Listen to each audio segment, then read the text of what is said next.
Assalamualaikum sahabat Masud Koi, para penghobi pecinta koi dimanapun Anda berada. Update lagi di video kami kali ini. Pada kesempatan ini saya mengharapkan semoga koi-koi Anda semuanya diberikan kesehatan, selalu menjadi teman santai kita di setiap hari. Pada kali ini kami akan berbagi terkait perawatan filter kolam.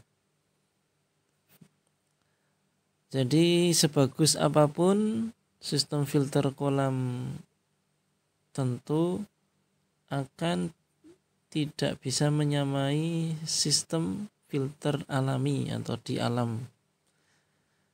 Jika Anda telah membangun filter yang baik, maka selanjutnya harus melakukan perawatan terhadap kolam dan filter kita. Pada video kali ini kami akan melakukan kegiatan yaitu backwash dan membersihkan media filter kita yang rutin kita bersihkan. Kita lakukan 1 minggu sekali untuk perawatan kolam air kita. Jadi perlu kami jelaskan terkait filter, media filter kita. Jadi perawatan yang dilakukan terhadap media filter kita apabila ekosistem sudah terbangun dengan baik di kolam kita, dapat diistilahkan bahwa air sudah mantur.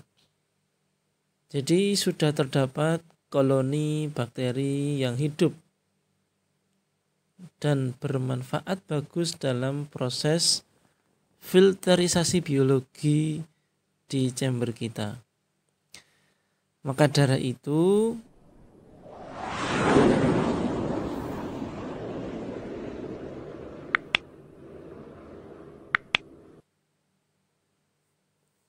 dari itu kita janganlah sekali-kali untuk mengganti atau membuang media filter kita yang sudah terkondisi seperti tadi.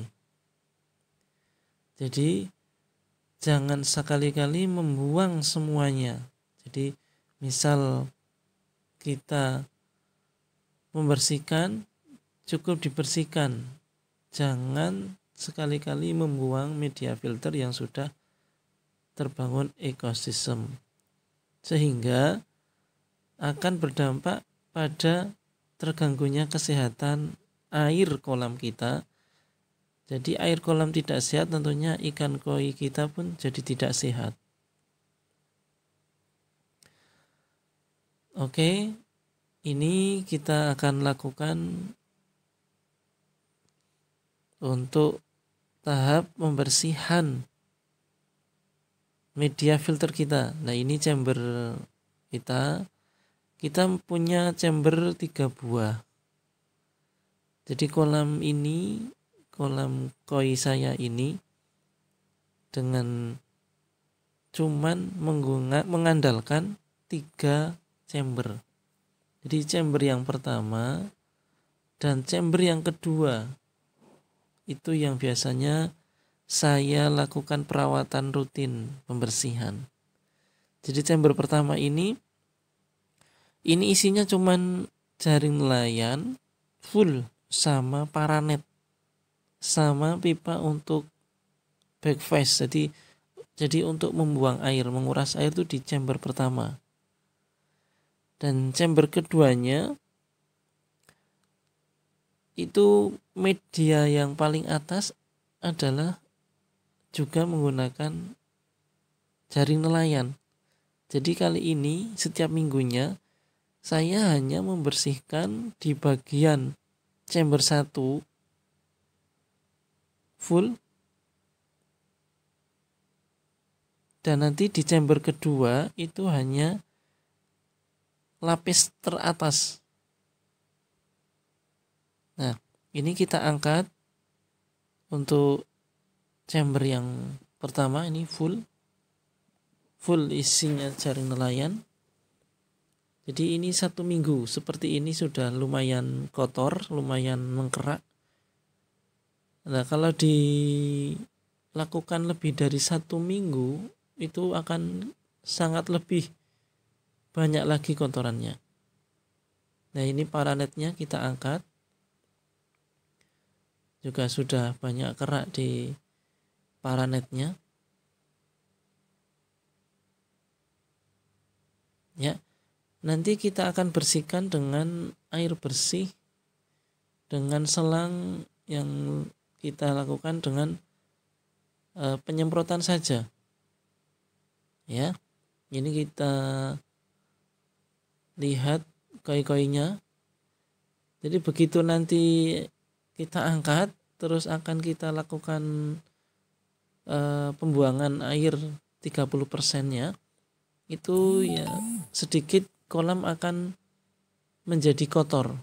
Jadi air kolam akan sedikit tercampur kotor, tapi tidak masalah, tidak apa-apa.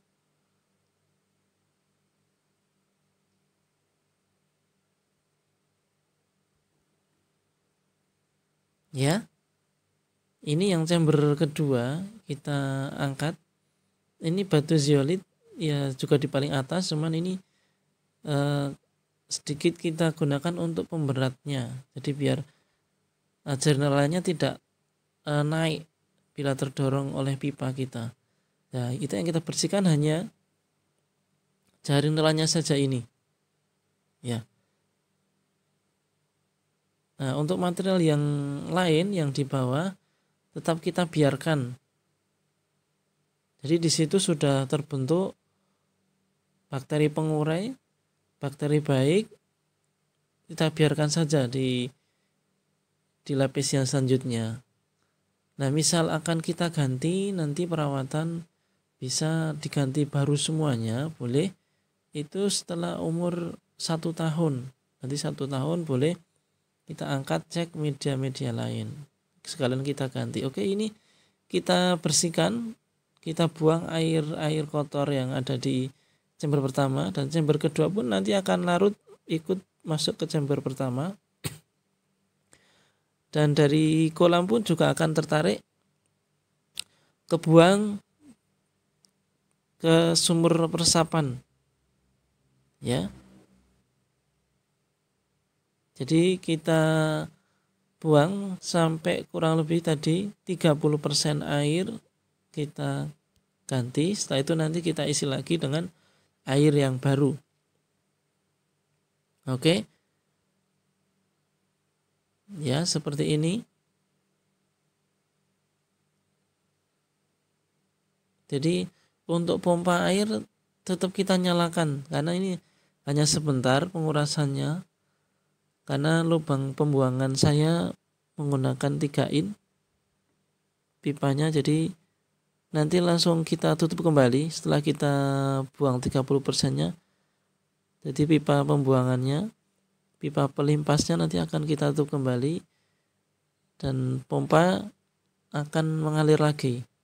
Ya, kita semprotkan di chamber yang kedua, itu kita semprot, nanti akan masuk kotorannya ketarik ke chamber yang pertama. Nah, seperti itu di bagian bawah terpantau sangat kencang pembuangannya. Jadi kotoran benar-benar terkuras habis. Oke teman-teman, jadi nanti akan kita bersihkan media filternya, yaitu berupa jaring nelayan dan paranet.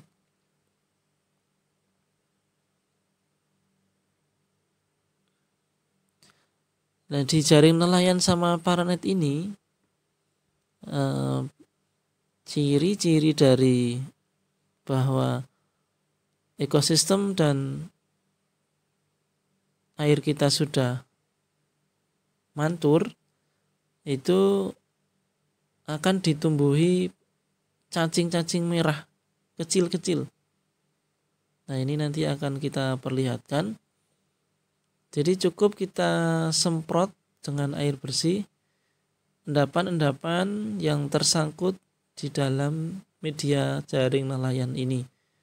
Jadi jangan membersihkannya terlalu bersih, bahkan ada cacing-cacingnya ikut diambil dibersihkan, itu jangan. Jadi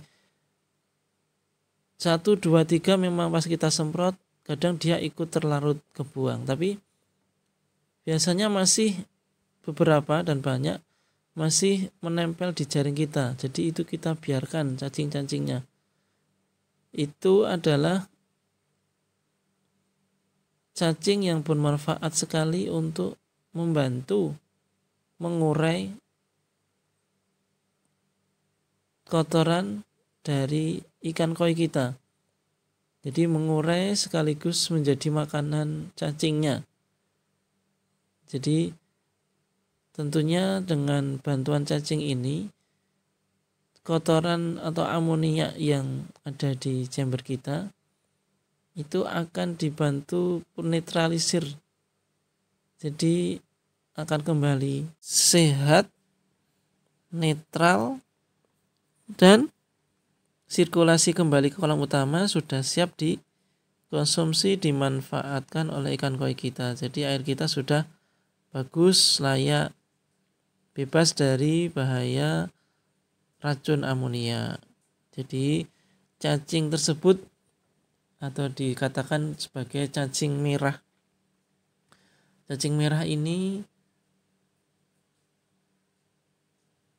sangat banyak manfaatnya. Jadi disampaikan di awal. Jadi cacing merah ini juga sekaligus sebagai bahan makanan untuk ikan koi kita. Misalkan terlarut di dalam kolam utama kita.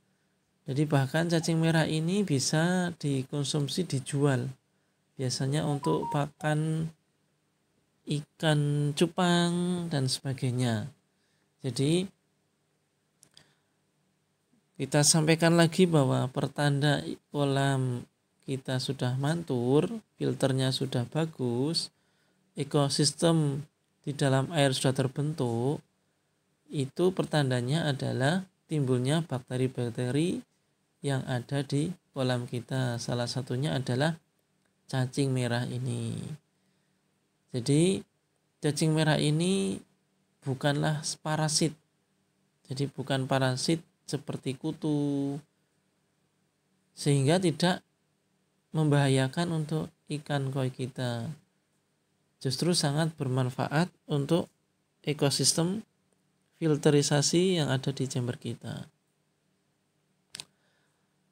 Oke, jadi teman-teman semuanya, untuk misalkan proses pembersihan chamber medianya ada cacing, jangan kaget.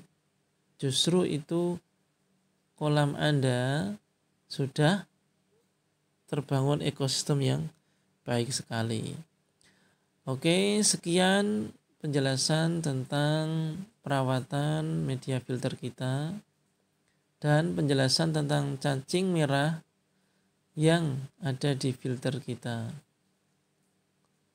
Semoga video kali ini bisa menambah wawasan Anda semua, pecinta, penghobi, sahabat koi semua dimanapun Anda berada. Yang baru menemukan channel ini, silahkan untuk di-share. Dan semoga bermanfaat. Jangan lupa subscribe, like, dan komentarnya, masukan-masukannya dari pecinta koi semuanya. Sekali lagi, semoga koi-koi kita, koi-koi Anda semuanya diberikan kesehatan, dijauhkan dari segala penyakit, dan sehat-sehat selalu. Terima kasih. Ada kurang lebihnya dalam kami membuat video kali ini. Mohon maaf yang sebesar-besarnya. Terima kasih. Wassalamualaikum warahmatullahi